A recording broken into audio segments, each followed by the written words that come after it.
ZYA 533, TV Tribuna, Canal 7 Vitória, Espírito Santo.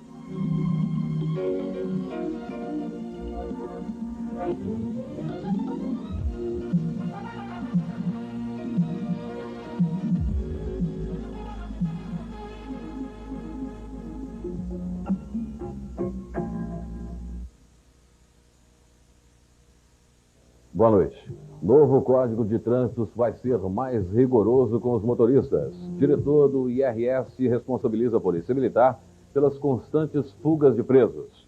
Fuzilado no Rio de Janeiro, o traficante Beto Playboy, acusado de comandar a chacina contra agentes da Polícia Federal. Estes são os destaques de hoje do Tribuna Notícias, que está começando agora.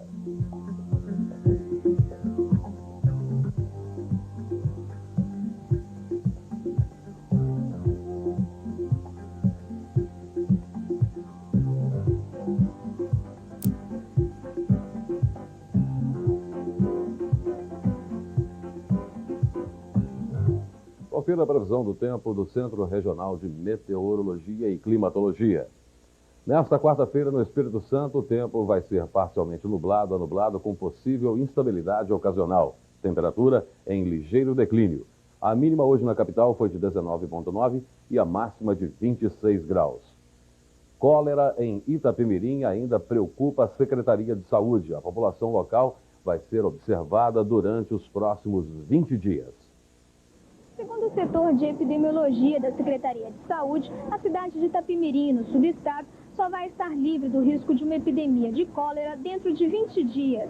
Até lá, vão ser observados todos os casos de pessoas com quadros de diarreia e vômito. A cidade já tem 2 casos confirmados da doença. As 2 pessoas contaminadas são trabalhadores da usina Paineiras e vieram do Nordeste, onde a doença já é epidêmica. O que mais tranquiliza a Secretaria de Saúde é que os exames laboratoriais feitos em 4 pontos do meio ambiente, entre eles o Rio Muqui e Itapemirim, deram negativo para o vibrião colérico.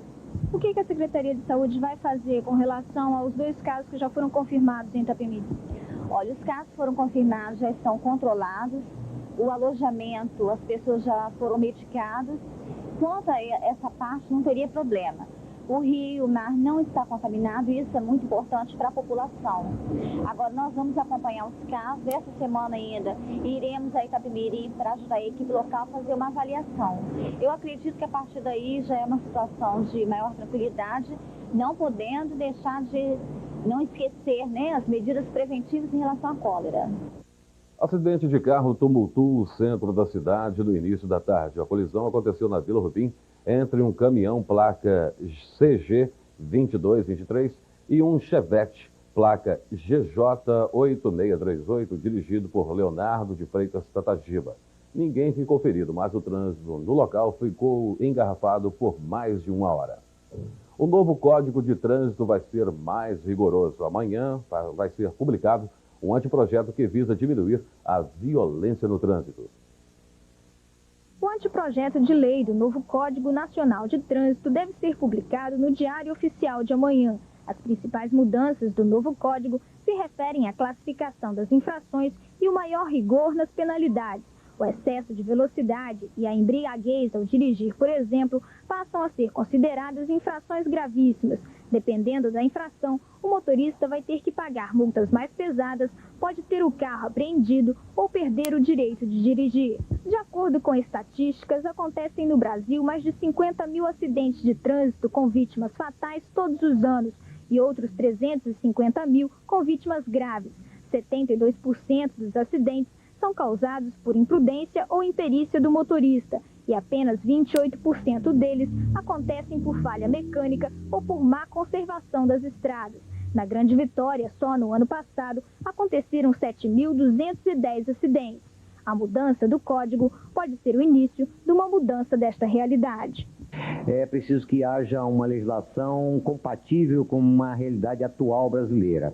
Agora, a par disto, nós precisamos de uma fiscalização mais severa, nós precisamos de punibilidade, nós precisamos de recuperação e conservação das vias e rodovias, uma sinalização também mais adequada, mas antes de mais nada, educação, educação, educação. O deputado estadual Dejair Camata sofreu ontem à noite um acidente no norte do estado. Ele voltava de Linhares quando o carro quebrou a roda traseira na entrada de Jaguaré. O carro caiu em uma ribanceira e ficou preso em uma árvore. O cabo Camata sofreu uma pancada na cabeça e está internado no Hospital Rio Doce, em Linhares. Ele está em observação e corre o risco de ter uma hemorragia interna. Amanhã, o deputado vai ser transferido para o Hospital Santa Rita, em Vitória. Paulo Artung, do PSDB, começa a despontar como um dos candidatos preferidos dos eleitores de Bento Ferreira. Confira na enquete de hoje do Tribuna Notícias. Se a eleição para prefeito de Vitória fosse hoje, em quem o senhor votaria? Não votaria em ninguém. Ainda estou indeciso ainda. Eu não sou daqui, mas eu votaria em Paulo Artung, sem dúvida. Eu não sei não, não pensei ainda não. Bom, eu votaria realmente no nosso amigo, o que fala até memória no momento, o Paulo Artung. Ainda não votaria. Não sei não, nem sei quais são os candidatos. Não sei. Eu não decidi ainda. É difícil. Votaria, não sei ainda. Não sei quem são os candidatos direito. Os fiscais da Prefeitura de Vitória estão preocupados com a poluição visual da cidade. A Secretaria Municipal de Serviços Urbanos já notificou 380 pessoas que têm o prazo de 5 dias para retirarem as propagandas. As mais comuns são pichações em muros, pedras e monumentos públicos. A campanha, que conta com 40 fiscais, pretende deixar a cidade limpa neste período eleitoral para identificar com mais facilidade os candidatos que estão desrespeitando as normas da campanha. A jovem Janaína Andrade confirmou sua vaga no Campeonato Mundial de Bicicross. Este é o destaque de hoje do Bloco de Esportes. Mas antes, Renato Pauliello fala de bodyboard e automobilismo. Miguel Doria voou baixo com seu cadete negro em São Paulo. Ele participou domingo passado, em Interlagos, do Campeonato Brasileiro de Quilômetros de Arrancada e ficou em segundo lugar. A família Doria está em festa. Alexandre Feltman continua sendo o melhor do bodyboard capixaba. Ele venceu a primeira etapa do circuito estadual domingo passado em Jacaraí. E agora está treinando intensamente para a segunda etapa, que vai acontecer na Barra do Jucu. A bonita morena Janaína Andrade, de 17 anos, conseguiu uma vaga para disputar o Campeonato Mundial de Bicicross, que vai acontecer na Bahia. Ela conseguiu a classificação domingo passado no pré-mundial que aconteceu em São Paulo. Janaína teve que pedalar bastante, afinal, ela estava disputando só com feras. O nível técnico estava bem mais difícil do que no Brasileiro, na Taça Brasil. Na primeira bateria, eu não sei se foi por causa do nervosismo, por causa do cansaço, eu fiquei em último. Aí na segunda e na terceira já deu para garantir a vaga. E quais as principais dificuldades que você encontrou lá? Bom, o pessoal de lá tem bem mais força, desde o patrocínio até o treinamento, porque lá tem bem mais pista, sendo que aqui a gente não tem patrocínio, pista bem mais difícil de treinar. Então, quer dizer, o nível técnico deles chega a ser, assim, quase 200% maior que o nosso. Mas esforçando um pouco deu para trazer alguma coisa. Com relação ao Mundial, você acredita que vai conseguir alguma classificação? Bom, o negócio agora é treinar bastante e ser confiante.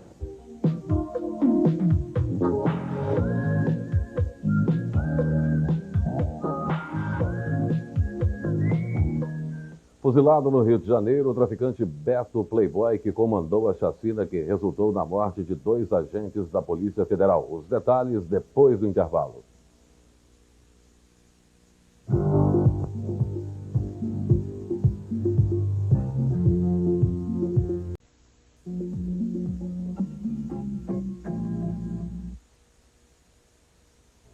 O mercado de ações continua em alta. Veja como ficaram os números do mercado financeiro. O dólar no paralelo foi comprado hoje em Vitória a 3.850 cruzeiros e vendido a 3.920 dólar comercial. foi comprado a 3.598 cruzeiros e 20 centavos e vendido a 3.598 cruzeiros e 25 centavos. Taxa referencial do dia, 0,925475%. O mercado de ações fechou com alta de 5,7% em São Paulo e alta de 4,9% no Rio de Janeiro. E o mercado do café fechou a terça-feira em alta, de acordo com a cotação do Centro do Comércio de Café de Vitória. Confira.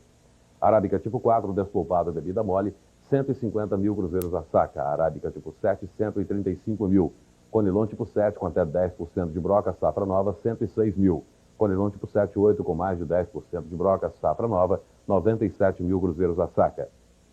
Motorista embriagado é preso no bairro República nesta madrugada por porte ilegal de arma. Everaldo de Freitas, de 46 anos, estava com a escopeta calibre 12 quando foi levado para a delegacia de plantão. O motorista leva a surra de um cozinheiro por causa de um jogo de porrinha. Os dois estavam bêbados e acabaram na delegacia de polícia.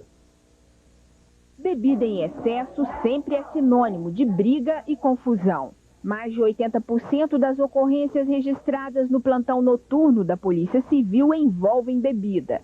Nesta madrugada, o motorista Sebastião dos Santos, de 31 anos, perdeu 2 dentes e quase teve o nariz quebrado. Sebastião foi agredido pelo cozinheiro Ailton Pereira de Oliveira. Os dois estavam bêbados e, depois de brigarem por causa de um jogo de palito, acabaram na delegacia de plantão. Em depoimento, Ailton disse que não está arrependido e, se pudesse, quebrava o nariz de Sebastião. Falou que ia me matar, né? Eu falei, vai matar, então você matar agora, né? Eu parti em cima dele. Aí dei a primeira porra dele, foi aquele que caiu no chão, vindo uma moça lá esticada. Aí ele quebrou o nariz e 2 dentes. Não foi eu que quebrei os narizes dele, 2 dentes. Você quebrou? Foi eu que quebrei. Tava bêbado? Não. Quebraria de novo? Dá vontade, só ele perturbar de mim. O artigo 129 de agressão física é afiançável. Ailton pagou 90 mil cruzeiros e foi liberado. Esse cozinheiro pode não ser bom de tempero, mas de soco, hein? Polícia prende arrombador que invadiu casa de juiz na Praia do Canto. Claudionor Araújo foi preso pela 2ª vez. O assaltante Claudionor de Araújo arrombou ontem à noite a casa do juiz João Miguel Filho, na Praia do Canto. Quando tentava fugir, Claudionor foi preso em flagrante e levado para a delegacia de plantão na Reta da Penha. Mas antes de prestar depoimento, ainda algemado, Claudionor conseguiu driblar os policiais e escapar. Nesta madrugada, ele foi recapturado por investigadores da Delegacia Patrimonial quando voltava à casa do PM Jorge Campos, no bairro Joana d'Arc, em Vitória. O policial militar era receptador de mercadorias roubadas e já está preso no quartel de Maruípe. Hoje pela manhã, Claudionor prestou depoimento na Delegacia Patrimonial e confirmou que ia vender as mercadorias para o PM. Diretor do Instituto de Readaptação Social responsabiliza a Polícia Militar pelas constantes fugas do presídio. O perigoso assassino Paulo Careca foi o último a fugir. Paulo Antônio Soares, o Paulo Careca, comandou há quase 2 anos a chacina de Bela Aurora, quando 3 pessoas de uma mesma família foram assassinadas. Logo depois do crime, Paulo Careca foi preso e, em fevereiro deste ano, transferido para o IRS. No dia 1º deste mês, o latrocida conseguiu fugir. Tudo indica que Paulo Careca tenha fugido por aqui. É que no dia da fuga, os 2 únicos postos da onde se tem uma visão de uma área de mais de 10 mil metros quadrados estavam vazios. Nenhum policial militar estava trabalhando neste posto aqui de cima e no posto número 10, que fica lá embaixo. Até hoje, os 2 postos continuam desativados. Normalmente, 21 policiais militares fazem a segurança externa da casa de detenção e do IRS. No dia da fuga de Paulo Careca, 5 policiais faltaram e a segurança dos presídios ficou sob responsabilidade de apenas 16 PMs. Para o diretor do IRS, foi isto que facilitou a fuga. Carlos Farias alerta que se o policiamento não for reforçado, mais fugas vão acontecer. Infelizmente, né, apesar de estar ocupando um cargo do Estado, eu tenho que imputar, né, essa falha ao próprio Estado, à própria Polícia Militar. Nós tivemos em nossa administração uma significativa redução de fugas. Nós tivemos, antes da minha administração, nós tivemos no ano de 90, por exemplo, 64 fugas em um ano. Antes de eu entrar, no primeiro de janeiro a 15 de maio de 91, nós tivemos 39 fugas. E quando eu entrei, há um ano atrás, nós tivemos realmente uma significativa redução dessas fugas, né? Ainda considero alto o número, né? Nós temos um índice de 1 ou mais, né? Passando de 1 interno por mês, tá certo? Agora, isso não vai deixar de ocorrer fugas. Tem que se colocar claramente, enquanto a Polícia Militar não cumpriu o papel dela de dar a segurança externa com eficiência, as fugas voltam a ocorrer. Arma dispara e atinge perna de delegado. O acidente aconteceu durante uma operação da Delegacia Especializada de Segurança Patrimonial. Fugitivos foram recapturados, assaltantes e traficantes foram presos e um carro roubado foi recuperado. A operação da Delegacia Patrimonial durou 26 horas. 15 policiais armados de metralhadoras e escopetas saíram em diligência pela Grande Vitória e prenderam 9 bandidos e uma mulher envolvida em assaltos. O primeiro detido foi o fugitivo da casa de detenção Roberto Narigudo.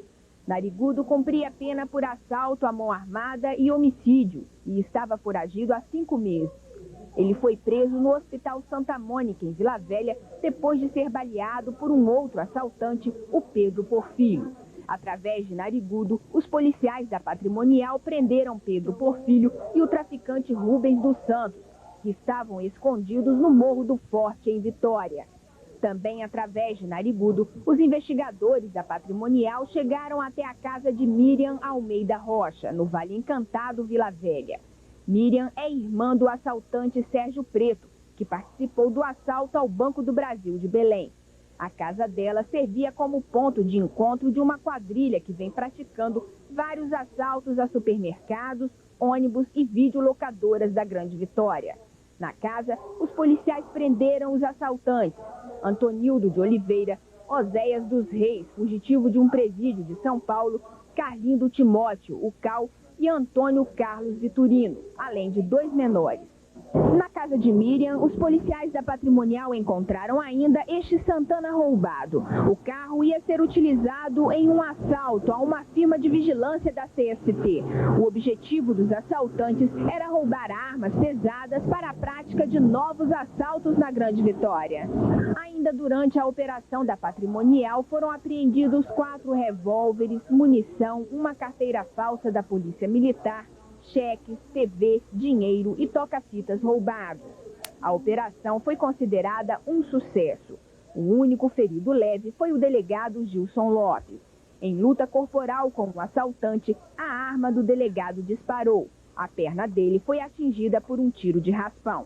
Fomos felizes na missão e os assaltantes, não satisfeitos, eles tentaram pegar minha arma, que se encontrava na minha cintura no momento que nós caçávamos as armas que eles utilizaram no assalto ao Santana ontem à noite. Nós recuperamos da vítima. Tentei dominá-lo, mas a arma disparou e atingiu uma região, mas já foi medicado, foi suturado e nenhum problema.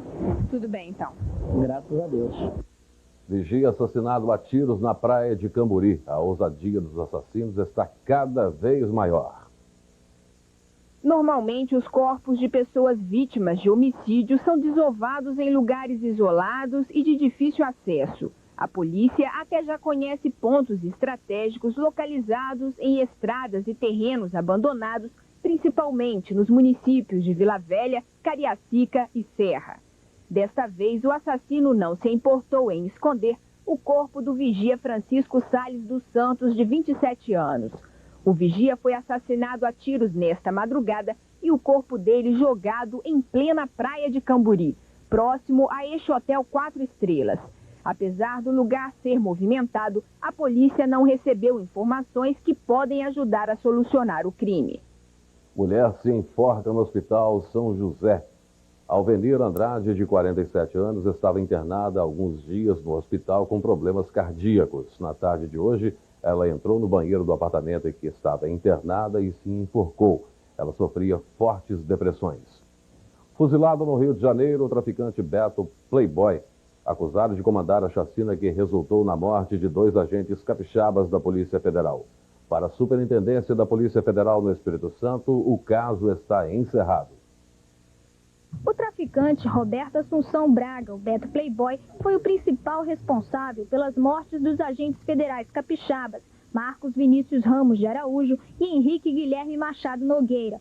Os dois agentes, que haviam sido escalados para participarem da segurança da ECO 92, foram assassinados no dia 31 de maio na favela Roquete Pinto. O agente Júlio César Randon, o único que sobreviveu à chacina, já voltou às atividades normais. Desde a data do crime, 7 pessoas da quadrilha de Beto Playboy foram presas e outras 10 morreram. O traficante Beto Playboy foi morto hoje de madrugada por agentes federais do Rio de Janeiro, no distrito de Imbariê, Duque de Caxias. A polícia descobriu que o traficante havia comprado uma casa lá e cercou o local. No ato da prisão, houve resistência e o tiroteio foi inevitável. O irmão de Beto Playboy, Caissara, também morreu no local. Dentro da casa foram encontrados um revólver e uma escopeta. Para a Polícia Federal do Espírito Santo, agora o caso está encerrado. Faltavam serem presos os dois mandantes, o Beto Playboy e o Caissara. E com o desfecho desta madrugada, os outros estão presos, o inquérito pode ser relatado e mandado para a Justiça para julgamento. Com relação ao tráfico, ficou comprovada alguma relação à infiltração deles aqui no Espírito Santo? Não houve, eu tenho insistido nessa resposta, não houve envolvimento nenhum com o Estado do Espírito Santo, não havia vínculo nenhum com fatos que nós tivéssemos tido a participação. E este caso da morte dos nossos agentes no Rio de Janeiro foi um caso isolado e esporádico. O Juizado de Menor realizou operação em Vila Velha, prendeu 7 menores e apreendeu drogas e produtos roubados. Maiores detalhes sobre esse assunto você fica sabendo amanhã no jornal A Tribuna. E nós ficamos por aqui. Para você uma boa noite e até amanhã.